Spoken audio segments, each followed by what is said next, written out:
High বন্ধুরা, আজকে আমি সোয়াবিন করব। সোয়াবিন ভিজিয়ে নিয়েছি, আলু কেটে নিয়েছি, ফোড়নে জিরে, তেজপাতা, দারচিনি, শুকনো লঙ্কা ফোড়ন দিয়েছি। এখন এগুলো একবারে সব ছেড়ে দিচ্ছি। বাবা, এরকম আলু আর সোয়াবিন ভাজা হয়ে গেছে। এখন কি দিলাম? আদা, কাঁচা লঙ্কা। বেশি মশলা দেবো না, আর এত গরম ভালো লাগছে না, শরীরটা খুব খারাপ। এই দেখেন, জিরের গুঁড়ো, দই, লঙ্কার গুঁড়ো, হলুদের গুঁড়ো সব দিয়ে এই টমেটো সস দিলাম, আর একটু ভাজা ধনের গুঁড়ো দিলাম।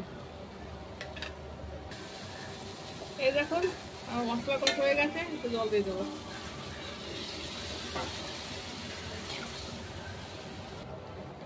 একটু মাখন দিয়ে দিচ্ছি, ঘি নেই আজকে, নিরামিষ তো, আর রান্না করতে পারবো না, আজকে খুব গরম, শরীরটা ভালো লাগে। দেখো বন্ধুরা, আমার সোয়াবিন হয়ে গেছে, গ্যাসটা বন্ধ করে দিলাম, নামিয়ে।